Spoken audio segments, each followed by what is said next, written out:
C'est une mère qui s'adresse à vous, madame, mademoiselle, monsieur. Ça s'adresse en fait à l'entourage des enfants. Qu'est-ce que c'est que l'entourage des enfants? Prioritairement, ce sont les parents, les grands-parents, les nounous, peut-être les enseignants, on va savoir. Exactement, c'est les nounous, les grands-parents, les parents et tous ceux qui sont habilités à s'occuper de vos enfants. Bon.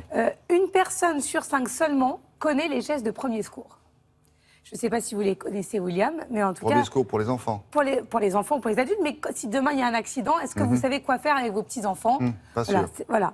Donc l'idée, c'est de faire des formations aux parents, comme vous l'avez dit, aux nounous qui s'occupent des enfants ou aux grands-parents, à tous ceux qui sont à même de s'occuper des enfants, et de leur expliquer ce qui est important, ce qu'il faut faire tout de suite, est-ce qu'il faut appeler le SAMU, les pompiers, qui on appelle en cas d'accident, et surtout une formation pour prévenir tous ces accidents domestiques et expliquer ce qu'il faut faire, où ranger les produits dangereux, comment bien faire cuire les œufs sans laisser le manche de la casserole débord. Pourquoi on fait ça? Parce que c'est la première cause d'accident Parce que c'est une des pour les premières, enfants, oui, ouais. exactement.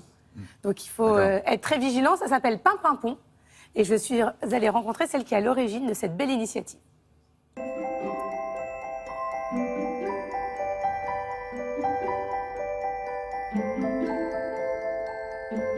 La fonction de Pimpinpon est de former les parents et les nounous aux gestes de premier secours et à la prévention des accidents domestiques. Donc, le but est de les rassurer, d'anticiper et d'éviter les accidents domestiques et de leur apprendre les gestes de premier secours pour réagir efficacement en cas d'accident dans l'attente de l'arrivée des secours qui est en moyenne de 10 à 15 minutes. L'idée de cette société m'est venue quand j'étais enceinte de ma fille qui a presque 1 an aujourd'hui. Je cherchais à me former puisque je pensais qu'il était absolument impossible de devenir parent sans m'être formée préalablement aux gestes de premier secours. Et je n'ai pas trouvé d'endroit qui me permette de faire ça. Et en parlant autour de moi, j'ai réalisé qu'il y avait un vrai besoin.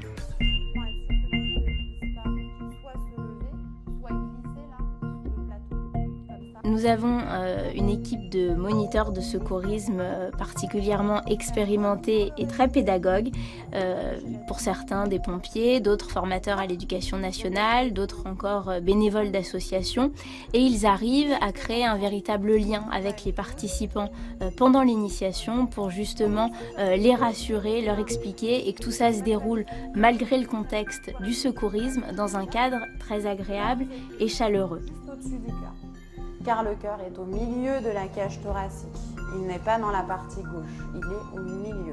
Ce cours dure 3 heures, une première partie donc théorique sur la prévention des accidents domestiques, comment les éviter, comment les anticiper, apprendre à ne pas, par exemple, mélanger des produits d'entretien dans des bouteilles qui seraient vierges, et une seconde partie pratique, donc au sol, avec des mannequins, enfants nourrissons, des défibrillateurs factices, pour apprendre justement ces gestes essentiels, les gestes relatifs à l'étouffement, les gestes en cas de malaise, les gestes pour effectuer un massage cardiaque, des gestes qui sont essentiels et qui permettent de gagner du temps et surtout de sauver des vies.